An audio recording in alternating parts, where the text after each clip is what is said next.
থাইল্যান্ডের রাজধানী ব্যাংককে জমকালো আয়োজনের মধ্য দিয়ে পর্দা নামল মিস ইউনিভার্সের ৭৪তম আসরের। ১২২ দেশের মনোমুগ্ধকর প্রতিযোগীদের মাঝে বাংলাদেশকে প্রতিনিধিত্ব করা তানজিয়া জামান মিথিলা জায়গা করে নিলেন সেরা ৩০-এ, যা দেশের বিউটি প্রেজেন্ট ইতিহাসে এক নতুন দাগ কেটে দিল। মিথিলার পথটা ছিল চ্যালেঞ্জে ভরা। প্রিলিমিনারি শুরু হওয়ার পর থেকেই তিনি আত্মবিশ্বাসী ভঙ্গিমা আর নিজের উপস্থিতির জোরে বিচারকদের দৃষ্টি কেড়ে নেন।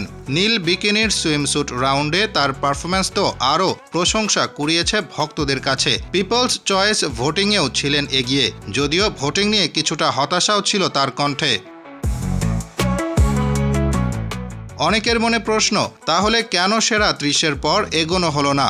আসলে মিস ইউনিভার্সের মতো প্রতিযোগিতায় কেবল জনপ্রিয়তা যথেষ্ট নয়। প্রতিটি রাউন্ডে সৌন্দর্যের সঙ্গে বুদ্ধিমত্তা, বক্তব্যের সাবলীলতা, উপস্থিত বুদ্ধি সব মিলিয়েই প্রতিযোগীর স্কোর নির্ধারণ হয়। এখানেই শেষ পর্যন্ত পাল্টে যায় অবস্থান।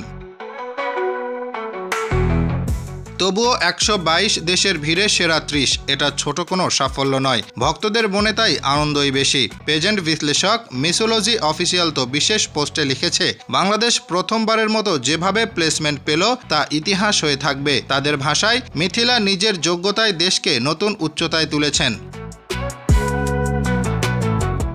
মিস ইউনিভার্স বাংলাদেশ কর্তৃপক্ষও তাকে অভিনন্দন জানিয়ে বলেছে, এটা বাংলাদেশের জন্য এক বিরল ও স্মরণীয় মুহূর্ত। বিনোদন অঙ্গনের তারকারাও মিথিলার এই অর্জনে উৎসাহ আর গর্ব প্রকাশ করেছেন।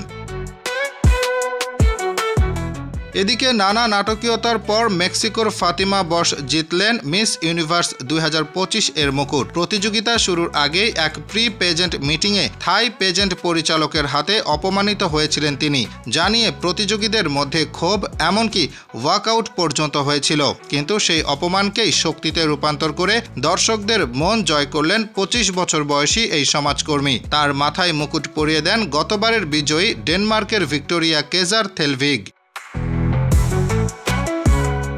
স্বাগতিক থাইল্যান্ডের প্রবীণার সিং হলেন প্রথম রানার আপ। সেরা ৫-এ ছিলেন ভেনেজুয়েলা, ফিলিপাইন এবং আইভরি কোস্টের প্রতিনিধিরাও। প্রথমে সুইমস্যুট রাউন্ডে ৩০ জন, পরে ইভিনিং রাউন্ডে আসে ১২তে নেমে যাওয়ার পালা, আর সব শেষে বাছাই শেষ হয় সেরা ৫-এ।